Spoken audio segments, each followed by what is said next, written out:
BA second year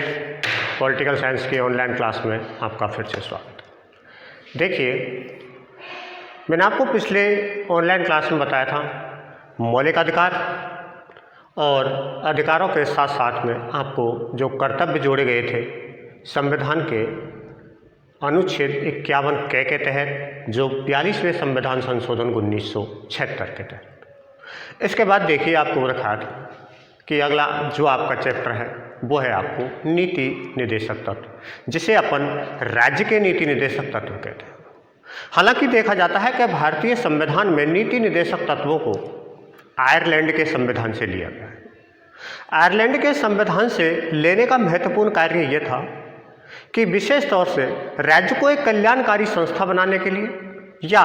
अपन ये कह सकते हैं कि राज्यों को कुछ दायित्व सौंपने के लिए जो व्यक्तिगत विकास को महत्व दे सकता है, और उसके लिए नीति निर्देशक तत्वों का होना अति आवश्यक है। सामान्यतः अपन ये मानते हैं कि संविधान के भाग 4 में अनुच्छेद 36 से लेकर 51 तक इन नीति निर्देशक तत्वों की स्थापना की गई है। सामान्यतः देखिए, वैसे तो संविधान के अनुच्छेद 38 से 51 के मध्य वो सारी चीज़ें दे रखी हैं जो राज्य के लिए यह निर्देशित करती है कि आपको यह कार्य किए जाने चाहिए। हालांकि सरकार पर कोई दबाव नहीं होता, क्योंकि इसे न्याय योग्य नहीं बनाया गया है। किसी नीति निर्देशक तत्वों को यदि प्रभावी रूप से लागू अगर नहीं किया जाता है तो कोई भी ना तो न्यायालय के द्वारा इसकी शरण ली जा सकती है और ना ही सरकार के ऊपर दबाव बनाया जा सकता है। लेकिन फिर भी एक कल्याणकारी शासन व्यवस्था को स्थापित करने के लिए, या शासन व्यवस्था अपने आप की उपलब्धियों को गिनाने के लिए, इन नीति निर्देशक तत्वों को अधिक से अधिक महत्व देती है और अधिक से अधिक यानी कि इन नीति निर्देशकों को लागू करती है। विशेष तौर से अपन ये मानते हैं कि नीति निर्देशक तत्व राज्य के लिए वे निर्देश होते हैं जो कल्याणकारी राज्य की स्थापना तो करते ही हैं, लेकिन इसके साथ साथ में राज्य की उन्नति भी होती है, व्यक्तियों को रोजगार के अवसर प्रदान होते हैं, राज्य के द्वारा ऐसे कार्य किए जाते हैं जिनकी प्राथमिक आवश्यकताओं की पूर्ति होती हो, राज्य की सीमाओं की सुरक्षा की जाती है, या अन्य प्रकार के या शांति व्यवस्था बनाए रखने के लिए कार्य किए जाते हैं, भ्रातृत्व की भावना पैदा की जाती है, या अपन ये कह सकते हैं कि नागरिकों को अधिक से अधिक सुविधाएं प्रदान की जाती है। लेकिन ये सारी चीज़ें संभव वैसे तो ये होती हैं कि जब तक इनको न्याय योग्य नहीं बनाया जाता तब तक इनका कोई औचित्य नहीं है। लेकिन प्रशासन अपनी उपलब्धियों को गिनाने के लिए या आगामी चुनावों में सत्ता प्राप्त करने के लिए उन उपलब्धियों को जनता के समक्ष पेश करती है जो नीति निर्देशक तत्वों के तहत उन्होंने कार्य किए हैं। जैसे प्रति व्यक्ति आय में बढ़ोतरी की गई है, जनमानस के मध्य समायोजन की भावना को पैदा किया गया है, व्यक्ति के विकास की दर को बढ़ाया गया है, रोजगार के साधन उपलब्ध कराए गए हैं, चिकित्सा व्यवस्था, शिक्षा व्यवस्था इत्यादियों को ज़्यादा से ज़्यादा महत्व दिया जा रहा है। राज्य की व्यवस्था अन्य देशों की व्यवस्थाओं से अच्छी है। इन चीज़ों को ध्यान में रखे हुए नीति निर्देशक तत्वों को ज़्यादा से ज़्यादा महत्व दिया जाता है। सामान्यतः अपन ये मानते हैं कि व्यक्ति के विकास के लिए नीति निर्देशक तत्व जितने आवश्यक होते हैं, मौलिक अधिकार भी तो उसी प्रकार से आवश्यक होते हैं, लेकिन दोनों में थोड़ा सा अंतर है। नीति निर्देशक तत्व को राज्य के द्वारा किए जाने वाले कार्यों की समीक्षा करती है, जबकि मौलिक अधिकार व्यक्तियों के द्वारा जो अधिकार प्रदान किए जाते हैं उनकी समीक्षा करती है। हालांकि दोनों में कुछ डिफरेंस अवश्य माना जाता है कि मौलिक अधिकार एक तरफ से केवल व्यक्तियों के लिए है, तो उसी प्रकार से अपन नीति निर्देशक तत्व राज्यों के लिए है। तो सामान्यतः अपन ये अंतर देखते हैं सबसे पहले तो कि मौलिक अधिकार और नीति निर्देशक तत्व में अंतर क्या होता है। तो देखिए, मौलिक अधिकार और नीति निर्देशक तत्व। मौलिक अधिकार न्याय योग्य होते हैं, अर्थात यदि कोई व्यक्ति अपने अधिकारों का हनन मानता है या किसी प्रकार से हनन होता है तो वह उच्च न्यायालय या सर्वोच्च न्यायालय में बात दायर कर सकता है, रिट जारी कर सकता है और अपने अधिकारों की सुरक्षा के लिए वह न्याय को मांग कर सकता है। लेकिन नीति निर्देशक तत्व जो राज्य के लिए है, इनको न्याय योग्य नहीं बनाया गया है। यदि किसी राज्य के द्वारा किसी योजना का संचालित नहीं किया जाता है तो जनसाधारण कोई भी व्यक्ति न्यायपालिका की शरण नहीं ले सकता कि इस चीज़ को लागू नहीं किया गया है। जैसे कि सामान्यतः अपन रोजगार के साधन मानते हैं, राज्य का यह दायित्व है कि व्यक्तियों को रोजगार के साधन उपलब्ध कराए, लेकिन यदि राज्य रोजगार के साधन उपलब्ध नहीं करा पाती है तो कोई भी व्यक्ति न्यायपालिका की शरण नहीं ले सकता। दूसरा देखा जाता है कि निषेधात्मक होते हैं मौलिक अधिकार, यानी कि मौलिक अधिकार जितने प्रदान किए गए हैं उस पर कुछ पाबंदियां लगी हुई हैं। कि एक व्यक्ति अपने अधिकारों का उपयोग करता है तो दूसरे के अधिकारों की सुरक्षा भी तो बहुत जरूरी है, तो इसी प्रकार से उस पर पाबंदी लगी हुई है। लेकिन नीति निर्देशक तत्व पूर्ण रूप से सकारात्मक होते हैं, इस पर किसी प्रकार की कोई पाबंदी नहीं है। अर्थात राज्य जितना विकास करना चाहे, व्यक्तियों को जितनी ज़्यादा सुविधाएं देना चाहता है, वह स्वतंत्रता है और उस पर किसी प्रकार की कोई पाबंदी नहीं। तीसरा दे रखा है कि मौलिक अधिकार तो केवल नागरिकों के लिए हैं, कि नागरिक इन्हें प्राप्त करता है और नागरिक अपने अधिकारों की सुरक्षा के लिए या अपने जीवन स्तर को बनाए रखने के लिए या जीवन जीने के लिए अधिकारों को आवश्यक मानता है। लेकिन उसी प्रकार अपन मानते हैं कि यह नीति निर्देशक तत्व केवल राज्यों के लिए है, व्यक्तियों का इससे कोई संपर्क नहीं है। इसके अलावा देख लीजिए कि जहां मौलिक अधिकार लोकतंत्र के अनुरूप बनाए जाते हैं, यानी कि लोकतांत्रिक शासन व्यवस्था में मौलिक अधिकारों का होना अति आवश्यक है, क्योंकि इसी के माध्यम से व्यक्ति अपनी विकास कर सकता है। लेकिन दूसरी तरफ अपन ये मानते हैं कि नीति निर्देशक तत्व केवल आर्थिक लोकतंत्र की स्थापना करता है और साथ साथ ही ये भी कह सकते हैं कि आर्थिक समानता को बनाए रखना, रोजगार के साधन उपलब्ध कराना, जीविकोपार्जन के साधनों को उपलब्ध कराना, इसके साथ साथ में ही सामाजिक न्याय की व्यवस्था भी करता है। सामाजिक न्याय से तात्पर्य है कि सभी व्यक्तियों में कहीं वर्ग के आधार पर, जाति के आधार पर, धर्म के आधार पर, सांप्रदाय के आधार पर भेदभाव नहीं किया जाकर सभी व्यक्तियों को समान सुविधाएं प्रदान की जाती हैं।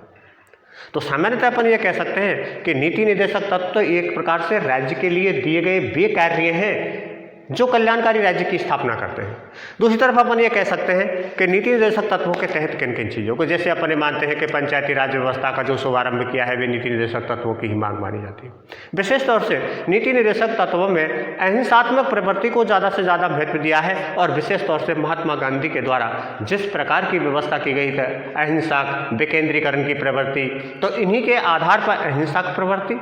को बनाए रखने के साथ साथ में राज्य की शासन व्यवस्था का विकेंद्रीकरण भी जो किया गया है वो सब नीति निर्देशक तत्वों के आधार पर ही निर्धारित किया। अब देखिए, संविधान के अनुच्छेद 38 से 51 के तहत निर्धारित कर रखा है कि किस किस प्रकार से नीति निर्देशक तत्वों को संचालित किया जाता है। जैसे कि आर्थिक सुरक्षा। आर्थिक सुरक्षा के तहत लगभग 14 ऐसे बिंदु दे रखे हैं जिसके तहत अपन ये मानते हैं कि व्यक्ति को किस प्रकार से अपने आर्थिक संसाधनों का उपयोग किया जाना चाहिए और आर्थिक संसाधनों के साथ साथ में कैसे अपनी जीविका को आगे बढ़ाना चाहिए। राज्य के द्वारा कुछ रियायतें भी दी जा सकती हैं, रोजगार के अवसर प्रदान किए जाते हैं, या अपन ये कह सकते हैं कि जिस प्रकार की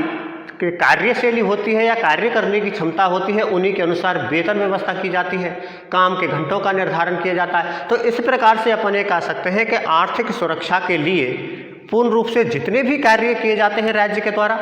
वो व्यक्ति के विकास के लिए अति आवश्यक होते हैं, क्योंकि अर्थव्यवस्था के अभाव में व्यक्ति अपनी प्राथमिक आवश्यकताओं की पूर्ति नहीं कर सकता। व्यक्ति के द्वारा जब इस प्रकार के कार्य किए जाते हैं और राज्य उसको सहयोग प्रदान करता है तो निश्चित है कि यह आर्थिक क्षेत्र में बहुत बड़ी उपलब्धि मानी जाती है। दूसरा है कि नीति निर्देशक तत्वों के तहत सामाजिक हितों की भी पूर्ति की जाती है। समाज के विभिन्न वर्ग, विभिन्न समुदाय इत्यादि पाए जाते हैं, लेकिन समायोजन के आधार पर भ्रातृत्व की भावना को पैदा करने के लिए, सहयोग की भावना पैदा करने के लिए, समायोजन को बनाए रखने के लिए जिस प्रकार की प्रवृत्ति या राज्य के द्वारा जो योजनाएं संचालित की जाती हैं उसे अपन सामाजिक हित के रूप में मानते हैं। यानी कि इस प्रकार के कार्य जो आपके नीति निर्देशक तत्वों में दे रखे वे कार्य ऐसे हैं जिन पर राज्य पर कोई पाबंदी तो नहीं है, लेकिन फिर भी इन चीज़ों को वह संचालित करता है, सामाजिक हितों की पूर्ति करने का कार्य करता है। इसके बाद में न्याय, शिक्षा एवं प्रजातंत्र, यानी कि न्याय के से तात्पर्य है कि समान न्याय या कानून के समक्ष समानता के अधिकार प्रदान करने का कार्य करता है। शिक्षा व्यवस्था के तहत यह है कि कला, साहित्य, संस्कृति, विज्ञान एवं अन्य तकनीकी शिक्षा के क्षेत्र में राज्य ज़्यादा से ज़्यादा विकास करके लोगों को प्रोत्साहन करता है, उनको सुविधाएं प्रदान करता है और इस प्रकार की व्यवस्था राज्य के द्वारा की जाती है। नए स्कूल, नए कॉलेज, नए अस्पताल, नए कोचिंग सेंटर, नए इत्यादि यानी कि इंजीनियरिंग कॉलेज इत्यादियों की व्यवस्था राज्य के द्वारा जो की जाती है ये राज्य का विकास तो करती है, साथ साथ में व्यक्ति का भी विकास करती है। तो राज्य के द्वारा इन योजनाओं को संचालित किया जाता है। इसके उपरांत देखिए कि प्राचीन स्मारकों के नीति निर्देशक तत्वों के तहत ये भी रखा है कि भारतीय संस्कृति प्राचीन संस्कृति है और यहाँ की स्थापत्य कला बहुत अन्य देशों की तुलना में बहुत अच्छी है। प्राचीन स्मारक हैं, मंदिर हैं, मस्जिद है, या अपन ये कह सकते हैं कि प्राचीन इमारतें हैं, उनकी सुरक्षा का दायित्व भी राज्य के द्वारा निभाया जाता है। हालांकि ये माना जाता है कि यदि इनकी सुरक्षा के दायित्व को अगर राज्य नहीं निभाता तो उस पर किसी प्रकार का कोई दबाव नहीं होता, लेकिन फिर भी प्राचीन संस्कृति को बनाए रखने के लिए इन प्राचीन स्मारकों को, जो एक ऐसे बिंदु रहे हैं जो देश की पहचान को बनाए हुए हैं, इन चीज़ों की सुरक्षा का दायित्व, इनकी मरम्मत करने का दायित्व या इन्हें पुनर्जीवित करने का दायित्व राज्यों का होता है। और राज्य इन कार्यों को बखूबी निभाती है, क्योंकि वो भी जानती है कि ये भारतीय संस्कृति के वे पुरातात्विक तत्व हैं जिनके आधार पर भारत अपने इतिहास को जानता है और वो जानता है कि अंतर्राष्ट्रीय क्षेत्र में देश की स्थिति किस प्रकार से है और किस प्रकार के स्मारक बने हुए हैं। इसके साथ देखिए अंतर्राष्ट्रीय शांति एवं सुरक्षा की व्यवस्था। हालांकि ये माना जाता है कि राष्ट्रीय सुरक्षा सबसे महत्वपूर्ण कार्य होता है और प्रत्येक देश अपनी सुरक्षा के लिए कुछ न कुछ प्रबंध करता है। सीमाएं अधिकांशतः ऐसी होती हैं कि जहां सुरक्षा व्यवस्था बहुत आवश्यक होती है, क्योंकि पड़ोसी राज्य एक तरफ दोस्ताना संबंध स्थापित करते हैं तो दूसरी तरफ उनकी जब नीतियां एक दूसरे देशों की टकराती हैं और राष्ट्रीय हित प्रभावित होते हैं तो सीमा की सुरक्षाएं या देश की सुरक्षाएं खतरे में पड़ जाती हैं। ऐसी स्थिति में राज्य अपनी सुरक्षा की चिंता तो करता है, लेकिन वो ये भी चाहता है कि अंतर्राष्ट्रीय क्षेत्र में युद्ध जैसी स्थिति पैदा नहीं हो और अंतर्राष्ट्रीय क्षेत्र में शांति एवं सुरक्षा की व्यवस्था बनाए रखे। इसी के आधार पर अपन कह सकते हैं कि भारतीय शासन व्यवस्था में यानी कि अंतर्राष्ट्रीय शांति एवं सुरक्षा को ज़्यादा महत्व दिया गया है। आप देख सकते हैं कि 1954 में भारत एवं चीन के मध्य पंचशील के सिद्धांतों का जो समझौता हुआ वो एक प्रकार से अंतर्राष्ट्रीय शांति एवं सुरक्षा को बनाए रखने में महत्वपूर्ण कदम माना जाता है। विशेष तौर से देखिए कि अब माना जाता है कि नीति निर्देशक तत्वों का विशेष तौर से महत्व क्या है और ये किस आधार पर भारतीय संस्कृति या भारतीय समाज या भारतीय शासन व्यवस्था में किस प्रकार से प्रभावी है। आपको अगले वीडियो में इस बात को दिखाया जाएगा कि नीति निर्देशक तत्वों का महत्व क्या है। तब तक के लिए धन्यवाद।